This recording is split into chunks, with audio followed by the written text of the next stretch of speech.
Hola, buenas noches, bienvenidos al programa. Yo soy Jaime Bailey, hoy es miércoles 20 de enero, estamos saliendo en directo, son las 10 de la noche aquí en Miami. En un momento voy a conversar con el muy respetado, muy prestigioso empresario venezolano Nelson Messerane, propietario de Diario Las Américas, que fue injustamente despojado de su patrimonio por la dictadura chavista.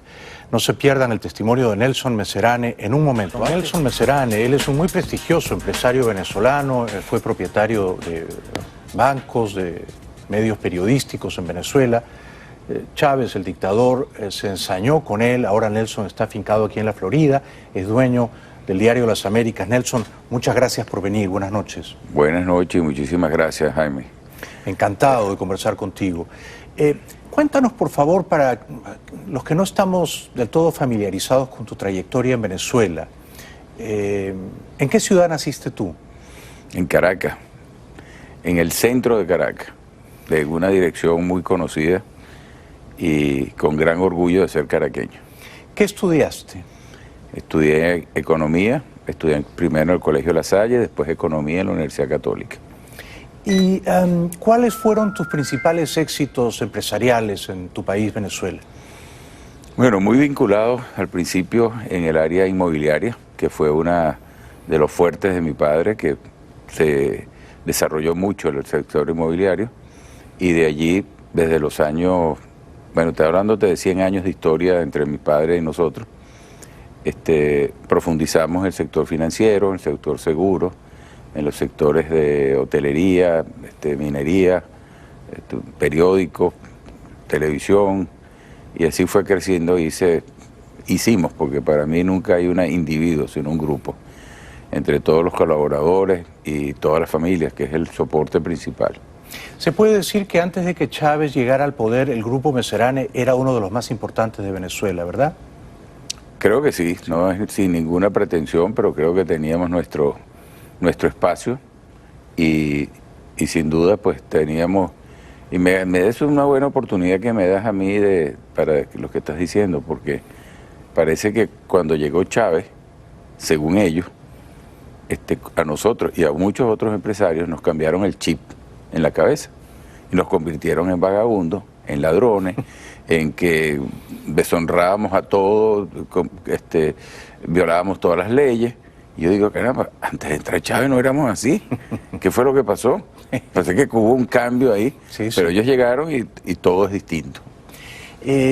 Como parte del Grupo Messerane que fundó tu padre, tú llegaste a ser dueño, presidente de un banco, ¿correcto? Sí, correcto. Nosotros fundamos un banco que se llamaba Inverbanco, que es un banco hipotecario, y posterior ya éramos accionistas del Banco Maracaibo en su época.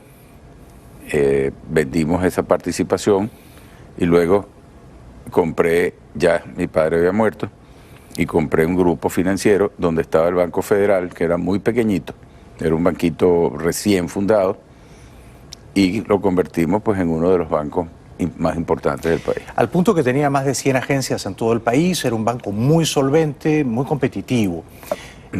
Además entiendo que tenías la propiedad de un diario, El Globo, y también una parte de Globovisión, ¿es correcto? Es correcto. Globovisión se llama Globovisión por el nombre del Globo. El Globo. El Globo estaba primero. Globovisión fue una invitación que me hicieron para participar allí. La acepté. ¿Qué año entraste a Globovisión? En su fundación, que sería, si mal no recuerdo, el 91, 92, por ahí. Mucho antes de Chávez. Sí, claro, claro. ¿Por qué Chávez te persiguió tan sañudamente, Nelson? Bueno, la explicación es la siguiente. Chávez primero pretendió conquistarme, sumarme a sus fantasías, que no resultaron ser fantasías, sino a la maldad que es lo que ha resultado ser en Venezuela. Y no me presté para ello. Y una de las cosas era apagar el Globovisión, en el sentido de apagar, como periodista que eres, pues de bajarle el tono, que sea una televisión más cómoda para el gobierno dictatorial. Y empezó primero por conquistarme, disparando de vez en cuando, hasta que llegó al extremo que ya conocemos, pues que resolvió arrasar con nosotros, y él pretendía que atacándome a mí y a nuestro grupo, íbamos a tener la suficiente influencia para también cambiar la línea editorial de Globovisión.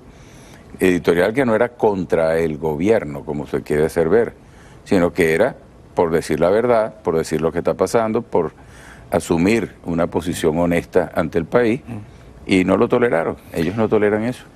Como parte de esa campaña para neutralizar la voz independiente de Globovisión, uno de cuyos dueños eras tú, ¿te ofrecieron dinero, quisieron comprar tu participación en la empresa, en Globovisión? Sí, inclusive me vincularon a un asesinato del fiscal Danilo Anderson. Que ellos mandaron matar, ¿verdad? Que ellos mandaron a matar, Sí. pero yo todavía estoy en archivo fiscal, porque me están investigando todavía. Tengo 10 años en archivo fiscal y ellos todavía no saben que fueron ellos. Y todo fue un montaje, y todo fue hecho para demostrarte que ellos tenían el poder y que te podían meter preso. Yo no huí, sino me presenté, estuve preso, con todas las limitaciones que es estar preso en Venezuela, en el llamado La Tumba. No sabía que habías estado en La Tumba, sí, acusado del asesinato de Anderson. Sí, señor. ¿Cuánto tiempo te tuvieron confinado? 46 días allí. Y el primer día inclusive me cerraron la celda con llave. Me acuerdo que le dije al guardia, me voy a escapar por la cerradura, ¿será? Porque, figúrate, una cosa insólita. Y luego, eso fue, el escándalo fue muy grande, le descubrimos todo. Globovisión y los periodistas de Globovisión hicieron un trabajo estupendo. Y en ese momento fue que empezaron ya claramente, a través de 2 banqueros, insinuar que le vendiéramos a estos banqueros el canal, y que yo con eso me liberaba de los problemas. ¿Se puede deducir, colegir de eso que si se metieron contigo y con tu grupo y con todo tu patrimonio empresarial fue porque tú eras uno de los dueños de Globovisión? Marcadamente sí. Sí. Claro, y del Globo, por supuesto. Y del Globo. Entonces, ellos jugaron por banda. Yo era un accionista importante de Globovisión, pero vamos a llamar la representación empresarial la tenía más clara, y ellos pensaron, ataquen a Meserane, y así logramos asfixiar a Globovisión. Asfixiar a Globovisión. Eso fue una de sus estrategias. Pues, y esto duró unos buenos largos años, ¿verdad? Años, claro. Perdona la crudeza de la pregunta, pero ¿en algún momento fuiste chavista? Porque muchísimos empresarios venezolanos de buena fe, en los primeros años de Chávez, lo veían con simpatía y lo apoyaban. ¿Tú creíste en Chávez en algún momento? En ningún momento creí, pero siempre pensé que en algún momento también le podía brillar una neurona de sensatez y que podía decir, caramba, estoy por el camino equivocado y simplemente voy a dejar funcionar el país. Pero no sé si es que me equivoqué o él estuvo muy presionado por unas izquierdas extremadamente radicales, que son los que hoy están mandando precisamente, que son el grupo que hoy gobierna Venezuela. Y él construyó su propio, digamos, su juego como un Lego. Él lo fue construyendo y se quedó adentro. Sí. Y no pudo salir ya más de allí. Entonces se radicalizó más y más y más, y es lo que están haciendo estos actuales. Entiendo que el año 2010 marca ya la ruptura definitiva, que el chavismo te envían a la superintendencia, la fiscal Ortega notifica que quieren detenerte. Ese fue el año en que ya te lanzaron a los perros mastines de presa para agredirte y para despojarte de tu patrimonio. Empezó, digamos, fuertemente en el 2009. 2009. Prácticamente todo el 2009 fue una campaña permanente en contra de nosotros. Anteriormente ya nos habían quitado otros activos no financieros y mi deber era proteger la institución financiera. Y tú no puedes lloriquear cuando tienes un instituto financiero, porque tú eres la representación del público, de tus ahorristas, claro, de la y de tu gente y la confianza. Exacto. Tú no puedes estar, y seguimos adelante y seguíamos adelante. Ellos siguieron por televisión, José Vicente Rangel era una campaña permanente, Mario Silva, Alberto Nolia, los periódicos de ellos, permanentemente en contra, diciendo todo género de barbaridades. El público respondía favorablemente a la institución y los fondos del Estado se iban. Era una combinación que inclusive cuando estuve, esta anécdota te lo digo como algo chistoso, estando yo preso, el banco crecía. Y mi hijo me dijo en broma, papá, quédate un tiempito más. Me dijo, no está malo. Le dije, oye, es un costo un poquito alto, ¿no? Pero lo que quiero decir que la población venezolana, el sentimiento venezolano era un termómetro lo que estaba sucediendo. Te ruego que nos concedas 3 minutos, tenemos que correr a la publicidad. Luego, don Nelson Messerane nos va a contar la batalla legal que ha emprendido aquí en las Cortes de los Estados Unidos, donde hay justicia, a diferencia de Venezuela, para que le indemnicen, le devuelvan el patrimonio del que ha sido injustamente despojado en Venezuela. Regresamos con él después de la pausa. Ha venido esta noche el muy respetado empresario venezolano, Nelson Messerane, que ha tenido que establecerse aquí en los Estados Unidos porque fue perseguido por el chavismo. Bueno, nos estabas contando que a partir del 2009 el gobierno autoritario de Chávez empezó a ponerte trabas y a tratar de quitarte Globovisión y el banco y otros activos que tú tenías ahí.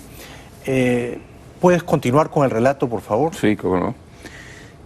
A partir del 2009, llamemos que fue la batalla final, porque ya venía progresivamente, como te digo, el 2005 fue cuando me metieron preso y injustamente me secuestraron, yo digo que más que preso. Y luego actuaron, y sobre todo Chávez, como el perfecto capo de la mafia.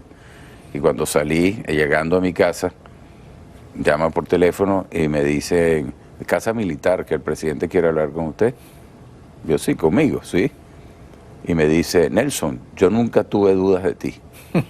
Y le dije, presidente, tengo 46 días preso y con toda esta vejación y titulares en la calle, fotos mías que decía se busca, nada más que era para desacreditarte, para vejarte, para crear una situación anómala.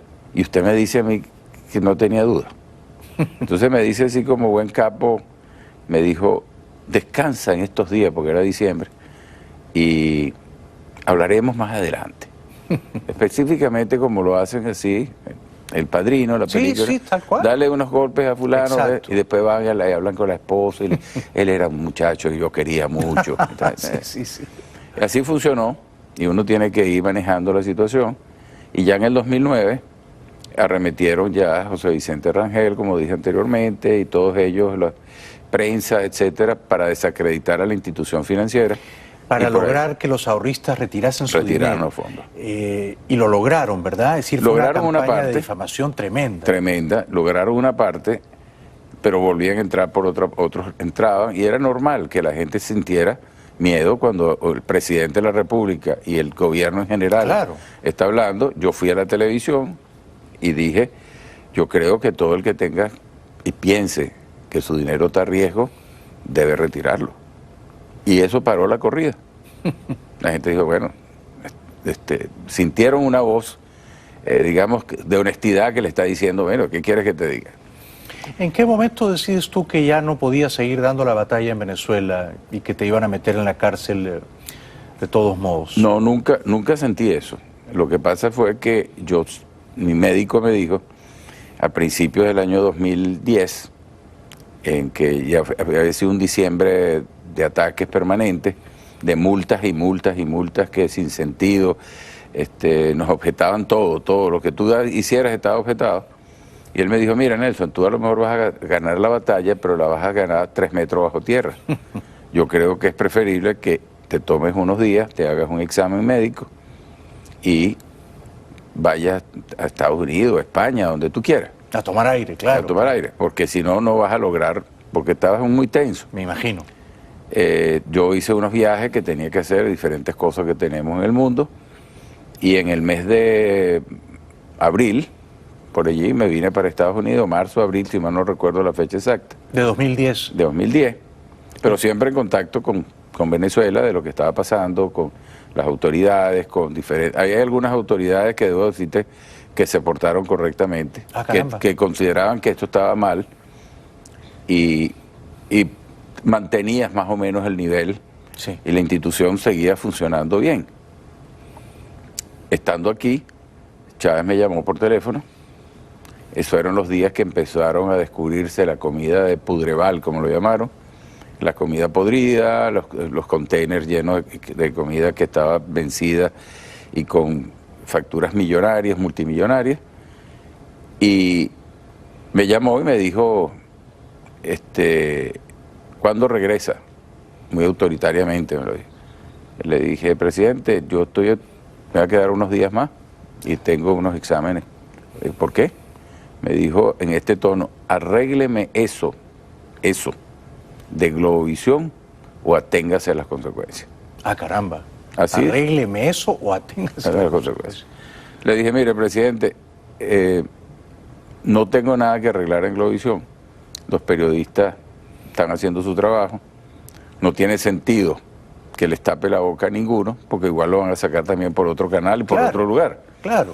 Yo le ofrezco que todo lo bueno que esté haciendo el gobierno también lo saquemos. Y vamos a sacar una cosa y vamos a sacar otra. Tuvo unos segundos de silencio y me repitió, arrégleme eso o aténgase a las consecuencias. Le dije, bueno, presidente, me tendré a las consecuencias. No hay más nada que hacer. ¿Y cuáles fueron esas consecuencias? Porque las consecuencias fueron inmediatas, ¿verdad? Inmediato. Pocos días después, digamos, pasó 20, 30 días. Ni siquiera 25, un mes. Ya decidieron la intervención del banco, empezaron a tomar medidas, pero descabelladas, me quitaron mi casa, que eso nunca en la historia de Venezuela había pasado. Increíble. El hogar, se lo llevaron, robaron lo que estaba adentro, para colmo. Hasta los zapatos, leí, todo, ¿verdad? Sí, señor, y se medían los zapatos, un militar particularmente, cuyo nombre y todos los detalles lo tenemos bien guardados. Y bueno, en definitiva fueron como aves de rapiña, entraron. Saquearon todo. El patrimonio de toda una vida. De toda una vida. Todo un grupo familiar. Y sobre todo cosas que no se pueden reponer con dinero, claro, por toda la historia de familia, fotos, de todo. Luego también se metieron en paralelo en la casa de la sucesión en la playa, que fue hecha en el año 53. Mal podía haberla hecho con el banco. Imagínate. Chávez no había nacido en el 53, él nació en el 54, y ya esa casa existía. Pues esa casa todavía hoy la usan ellos de fiesta, el gobernador. Increíble. Y todas las cosas. Es increíble. Hicieron una campaña por televisión, con videos, con todo, diciendo de que yo era un estafador, un ladrón, y de ahí viene que, te hago el cuento muy corto, pues, porque es muy largo, son 17 años de cosas, que yo dije, bueno, ya que yo soy el estafador, yo soy el ladrón, porque cuando tú tienes un problema con un banco, la matriz de opinión es que te robaste los reales del banco. Sí. Esa es la matriz normal, pues, sí, porque así lo ve el público. Yo dije, bueno, entonces vamos a hacer lo contrario. Como ellos quieren que yo responda, yo quiero responder aquí, en una jurisdicción neutral, y yo lo demando. Mal puedes decirme, si me estás cobrando y estás diciendo que yo te estafé, y yo te demando, decirle, acepto la jurisdicción y vamos a sentarnos en este tribunal. Pues ellos han huido de eso desde el año 2011 que se introdujo, si mal no recuerdo, 11, fines de 2011. El 11, hasta ahora, que la Corte Suprema decidió que no hay jurisdicción, no se pronunció sobre el fondo. Sobre la materia, el contenido, nada, solo sobre la jurisdicción. Pero además lo que tú estás reclamando es perfectamente razonable. O sea, si te han quitado tus empresas, tus casas, todo tu patrimonio, el trabajo de toda una vida de tu familia, deberían resarcirte. Y entiendo que se ha cuantificado eso en aproximadamente 1 billón, ¿verdad? 1 billón es el piso, podría ser 2 billones, sí, o 3, claro, pero tenía que fundamentar la demanda en una cifra para empezar. Y luego se demostraría cuáles son los valores reales de todo, porque no fue solamente el banco, fue el banco, compañías de seguro, hoteles, inmobiliarios, 300 y tantas compañías inmobiliarias. Imagínate. Y ellos no han dado la cara, digamos, no han querido litigar aquí. Absolutamente. Ellos quieren litigar, Jaime, yo una vez se lo dije a Chávez personalmente. Usted, presidente, que le gusta jugar béisbol, le dije, aquí lo que está pasando es que ustedes quieren que el partido de béisbol termine cuando usted esté ganando. Claro. No es 9 innings, claro, sino el inning que sea, pero cuando yo esté ganando. Yo esté ganando, termina el partido. Entonces es imposible. Así no se puede jugar béisbol, ¿no? Así no se puede nada, ni fútbol, ni béisbol, ni nada. Ni nada. Después de la pausa te voy a preguntar cuál sería entonces ahora la siguiente instancia en esta batalla legal para que se haga justicia con tu familia, con el grupo Meserane en Venezuela. Regresamos con don Nelson Meserane en 3 minutos. Ya volvemos.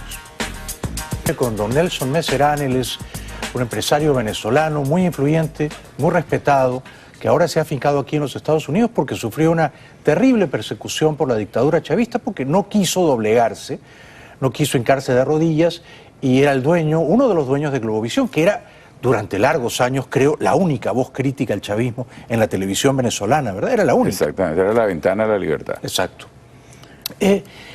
Tú en Venezuela has radicado juicios contra el gobierno, contra las expropiaciones, confiscaciones y atropellos que ha sufrido, Nelson. Exactamente, 22. 22 demandas. 22 demandas ahí en Venezuela. Cuidado si me equivoco y son 23 o 24, pero recuerdo 22 en este momento. Pero no esperas ganar ninguna. Eso es lo normal. Debo decirte que en estos días vi precisamente que durante esta etapa chavista, la Corte Suprema ha visto 45.000 casos y ninguno ha perdido el gobierno. O sea eso no hay forma. Es que ganan siempre los partidos. Siempre, sí. siempre. ¿Y cuál es tu estatus aquí en los Estados Unidos? Nos dieron asilo político hasta tanto se pudieran ver la luz al final del túnel. A mí, a toda mi familia. De paso, ya tengo 4 nietos nacidos aquí americanos, o sea que las cosas van. Enhorabuena, te felicito. Gracias. Y bueno, y realmente este país nos acogió de una manera muy importante, hicieron sus investigaciones como tenían que hacerlas. Y nosotros estamos aquí desde hace muchos años también, pues nosotros empezamos a invertir aquí como extranjeros, y todavía soy extranjero, pero desde nuestras venidas de los años 70, por ahí 75, 76, ya empezamos a abrir operaciones inmobiliarias aquí. Y eso es lo que estamos desarrollando también en la parte que... ¿No has podido volver a Venezuela si tienes asilo político, no puedo, obviamente? Absolutamente. No puedes. O sea que son ya 5 años largos, van a ser 6. Sí, 6 años ahora. Van a ser 6. ¿Qué vas a hacer, digamos, esta batalla legal con el gobierno autoritario de tu país para que se haga justicia? ¿Cuál sería el siguiente paso si no se ha reconocido aquí en la Florida la jurisdicción? Bueno, el siguiente que está en estudio en este momento es ir a La Haya, a la Corte de La Haya, y homologar el caso en La Haya, porque ya el caso está hecho, la parte gruesa del trabajo jurídico está hecho, y están estudiando si calza en una demanda en La Haya por los abusos y derechos humanos, violaciones de todo tipo. Tengo también algo muy importante, que el juez penal, presidente de la sala penal, que fue uno de los que firmó la extradición, que fue el que firmó 2 sentencias, una a favor y una en contra, en un juicio ambiental que también me metieron porque había que buscar por dónde te agarrara, está aquí, en Estados Unidos, se refugió en Estados Unidos, decidió irse de Venezuela, lo denuncié en la Corte Interamericana de Derechos Humanos, tengo 17 denuncias contra 17 funcionarios, entre los que está él, y él decidió que la única persona, dijo él la única, no sé si ha hecho otra, que él podía dar una declaración de los abusos que habían hecho, era en contra mía. Ah, caramba. Entonces, o sea que es un chavista arrepentido. Arrepentido. Entonces, yo dije, bueno, que lo haga ante una corte, ante un clerk de la corte, con los abogados que le den carácter legal para presentarlo en condiciones de un juicio. ¿Y lo hizo? Y así lo hizo. Ah, estupendo. Y declaró algo insólito, cómo lo llamaban por teléfono, cómo lo obligaban a firmarlo, cómo tuvo que firmar extradición en menos de 7 días, 6 días, y él le dijo, pero es que esto no puede ser, esto no procede, y le dijeron, esto es de Estado, fírmelo, y no pregunte, y así sucesivamente, y eso es un testimonio que tiene muchísimo valor. Sí, que uno de tus verdugos diciendo que tú eras inocente, que lo obligaron. Absolutamente. Tú, digamos, todo el mundo sabe que Globovisión se vendió, ¿no? Y se vendió a allegados al régimen chavista. Tú eras uno de los dueños.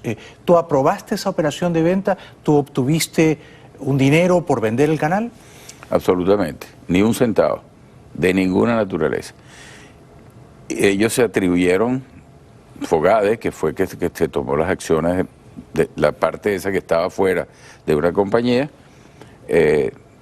no hizo ninguna objeción a la venta, pero es que eso no es de Fogade, eso es circunstancialmente de Fogade, porque se adueñaron, se robaron en este momento de eso.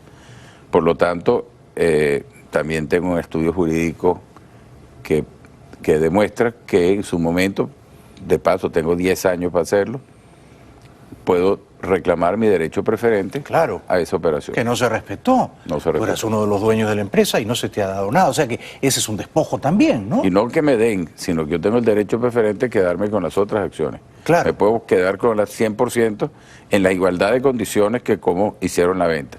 Y ellos registraron en Venezuela una operación en bolívares y pagaron por fuera una operación en dólares. Pero la que vale es la era de operación en bolívares que está en Venezuela. Con lo cual, en unos años, cuando caiga el chavismo, fácilmente tú puedes ser el dueño absoluto de Globovisión. Me preocupa lo que dijiste, en unos años. Yo espero que caigan un poco antes. Esperemos que sean unos meses. Bueno, permíteme esa pregunta. ¿Tú crees que es posible que, no solo Maduro, sino que toda la estructura mafiosa, ¿no?, la gavilla de ampones que son del chavismo, caigan este año? ¿Y cómo avisoras ese cambio, Nelson? Yo diría que la palabra, claro, utilizamos el argot de caigan, pero yo creo que él se va a tener que enfrentar a un referendo revocatorio constitucionalmente previsto en la ley, todo dentro del marco de la Constitución, sí, y las leyes. Sí. Eso creo que va a ser el camino que va a seguir. La población no va a resistir más este abuso continuo, esta manera déspota de manejar el país, estos privilegios que quieren tener ahora con este nuevo programa económico, que no es ni programa, ni es económico, ni es nada, que la culpa la tiene la caída del petróleo, pero cuando tenían miles y miles y miles de millones los despilfarraron. Exactamente. Y un rato antes conversábamos, ¿por qué no hicieron lo de Noruega? Exacto. Que tiene 800 mil millones de dólares en reserva para cuando las gallinas, o sea, las gallinas flacas estuviesen... Exacto. No, ellos lo regalaron, hablan de soberanía y el presidente anda en el avión de Cubana Aviación. Y me estuve preguntando por qué usted anda en Cubana Aviación y tiene aviones y compran aviones y regalamos aviones de paso. Regalaron aviones. Y entonces viaja en un avión con bandera de otro país. Entonces tenemos, ya el pueblo, no lo digo yo, lo dice el país, lo demostró en las elecciones. En 6D, eso no es una cosa que estaba inventando. Ojalá que este año el pueblo de Venezuela recobre su libertad y tenga un gobierno decente y no uno acanallado. Cuando gobierne democráticamente un presidente elegido por el pueblo en Venezuela, ¿te gustaría volver?